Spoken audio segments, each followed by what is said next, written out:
Okay, so I just finished this book, Rohinton Mysteries, a Fine Balance. I hope I'm saying that name right. And I just have like so much fucking shit to say about this book. Uh, I guess the way that I'm gonna organize my thoughts is just like in defense of it being so goddamn long. Because the first thing that people notice about this book, and the thing that has historically prevented people from actually reading it, is that it's like 800 pages long. And any like review of this book that tries to persuade you to actually read it has to get over the initial problem of it's 800 pages long. And I just want to like defend that stylistic choice, I guess. Like people don't really read long books, and I don't know why. Like I think the reason that people do that, I mean, to my mind, the thinking is like, if something is good, why wouldn't you want more of it? You know, if you watch the first episode of a show and you're like, wow, this is great, don't you want there to be like 500 episodes of that show instead of like five of them? Um, and that's exactly how I feel about this book. If you read the first chapter, you'll know immediately whether you're in or not. The writing is so good.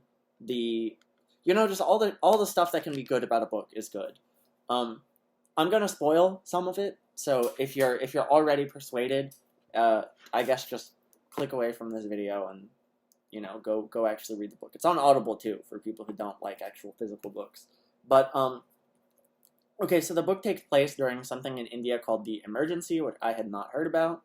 It's basically a fascist takeover of India. The fascists come to power, and it's not really about the emergency. I mean, the characters are all very affected by it, but what it's actually about is straight up the whole like arc of these four characters' lives, like their whole lives, which is a big part of why it has to take 800 pages.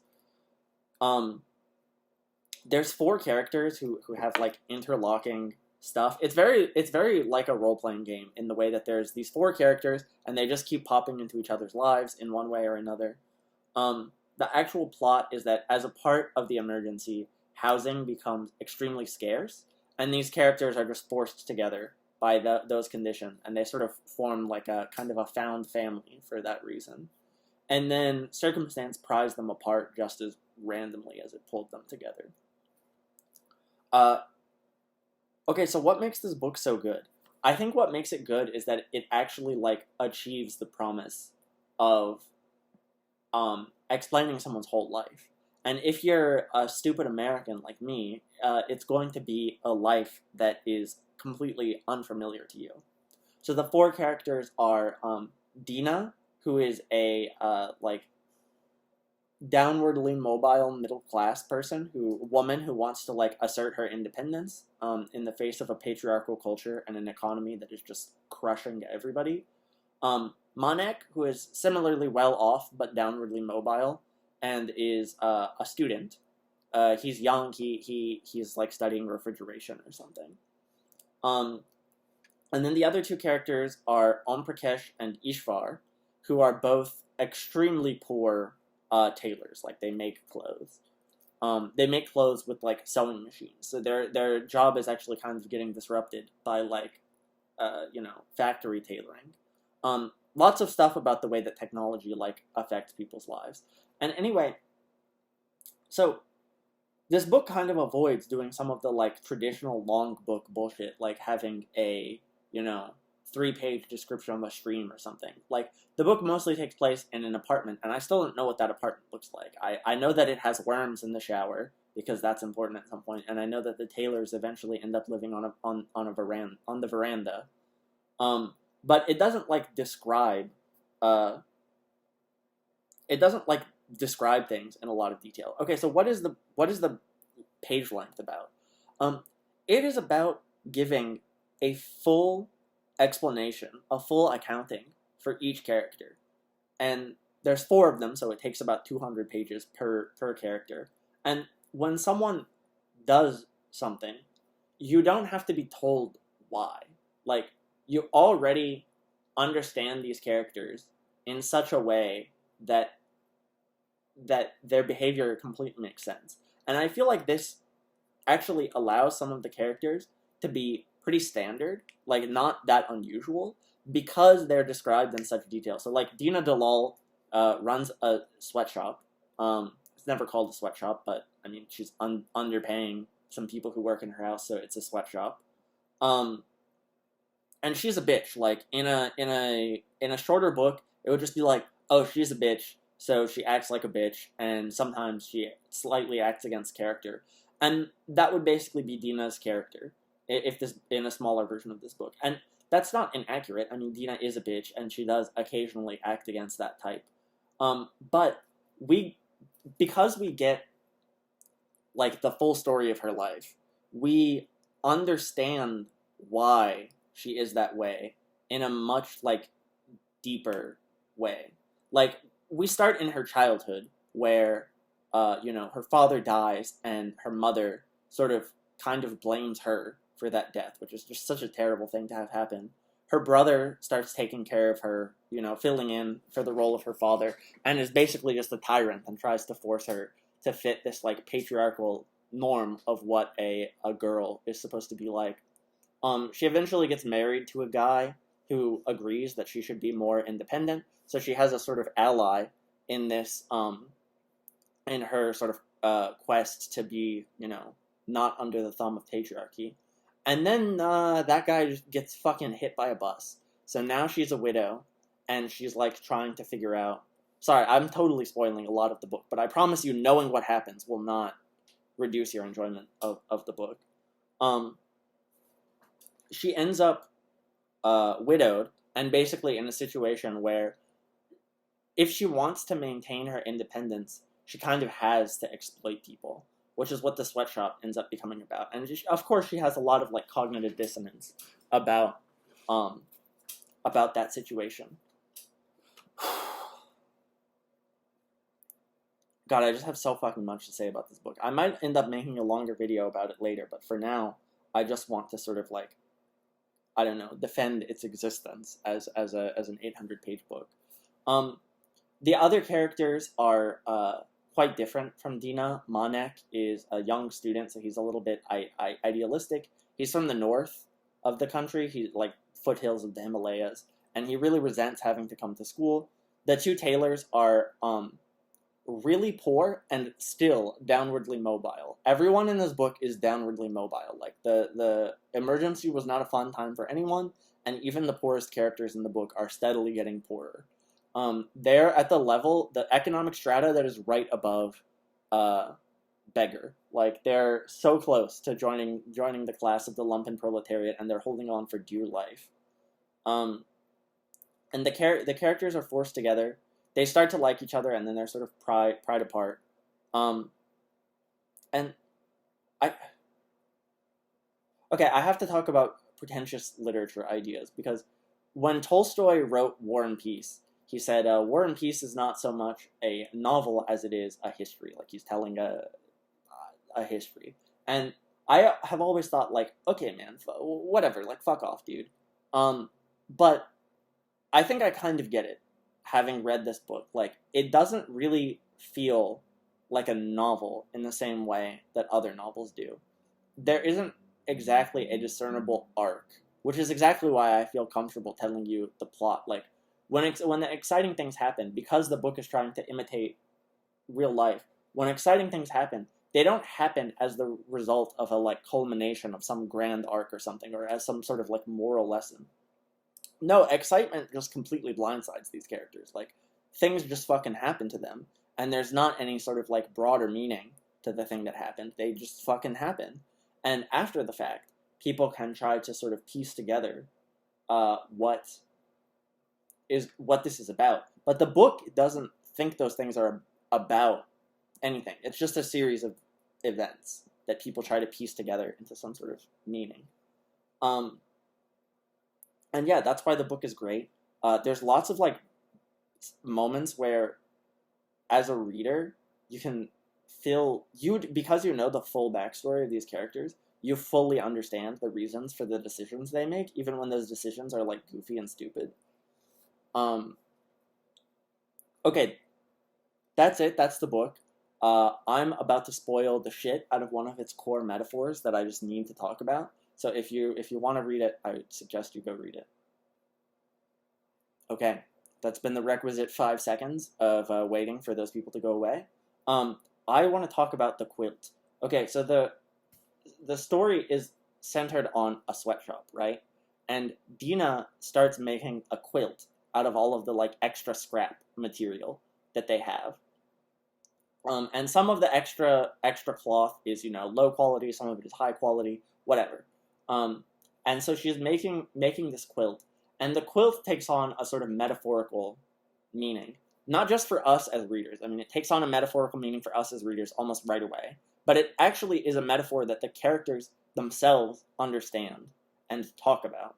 And it's not a very abstract metaphor, because the quilt represents the sort of patchwork way that life can be.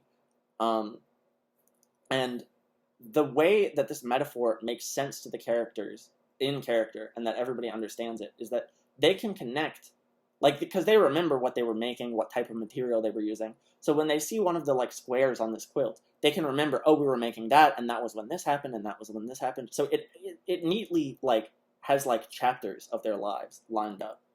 And the thing that's interesting is they create the quilt after the fact, right? So it's sort of it sort of represents like a narrativization of this just random shit that composes a lifetime. And they talk about it as, they explicitly think about it as representing life, and they use it as a sort of, it fills in for Monik at least, as a way of thinking about the value that life as a whole has. And the fate of this quilt is not good. This is a tragedy for sure. Everybody is downwardly mobile. Some of the characters find a way to hold on, some of them don't. And I honestly feel worse for the ones that find a way to hold on. And kind of a sidebar, but part of what makes this book so like incredibly tragic is that the feeling, unlike some overwrought tragedies where it just feels like, oh, it was fated from the start, this does not feel fated. The prospect of things improving and staying better permanently is never that far off. And it always feels like the characters, like just around the corner, is stability, is some sort of livable life where things won't be so crazy all the time. And it feels like it's always just out of reach, which makes it so much more devastating when instead of things getting better, instead of things getting more stable, they inevitably get less stable, and people's lives take turns for the worse. Okay, so the quilt. The quilt represents the sort of patchwork nature of life, and how, an individual chapter of your life might be pretty rough, but taken as a whole, no matter how rough those individual pieces are, together they form something beautiful, right? That's the sort of promise of the quilt. And the quilt is, Dina takes a liking to the employees that she's exploiting, and eventually one of them is in a position where he's about to get married. They're making arrangements for a marriage, which is like the beginning of a new chapter in his life. Things are looking up for him. I've already told you the direction this book tends to take, so I think you can guess how that goes. And when the marriage falls apart in about the most permanent way that it possibly could, when the prospect of marriage just disappears entirely, well, Dina had this plan that the quilt was going to be a marriage gift for Omprakash, one of the tailor that's getting married. And then it doesn't work out. And the sweatshop falls apart. Their little found family is just pulled apart by centrifugal force. And the quilt is left unfinished. There's like one square that's left. And Dina thinks about filling it in, but decides not to. Which is a strange decision that I can't quite make sense of. Like, she doesn't want to complete the narrative arc of her life. Like, she doesn't want to have a complete story for some reason.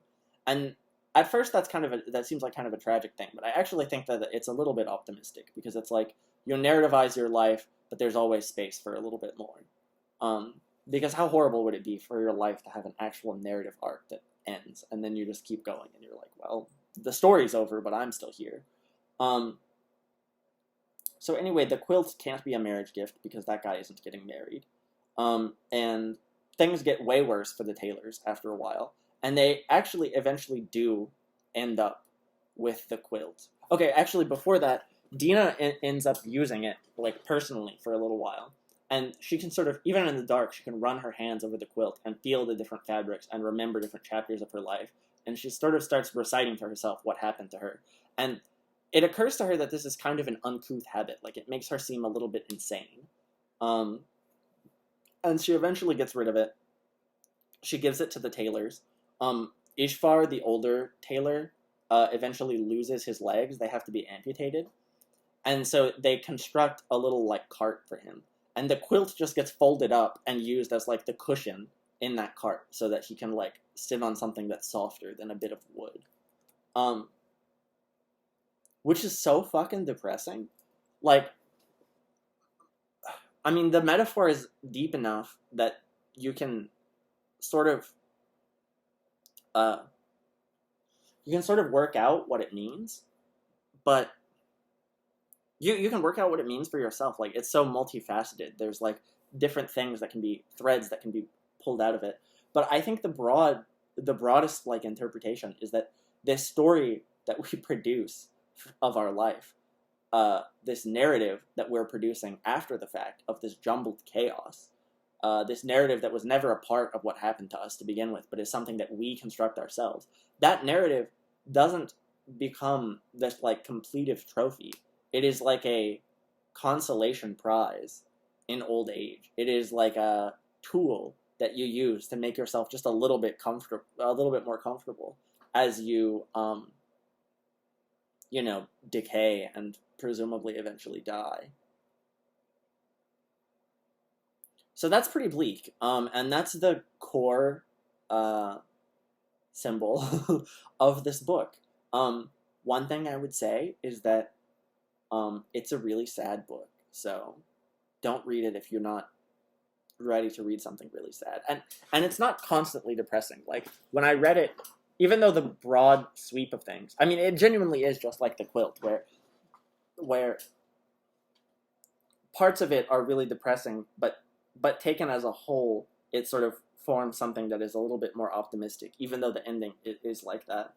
I don't know, whether this is a tragedy, whether this is tragic or hopeful is like a question that you could debate forever.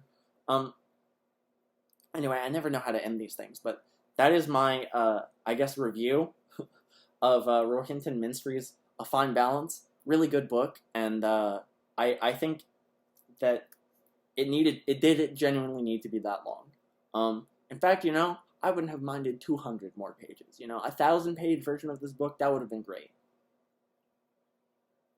Anyway, bye-bye. See you later.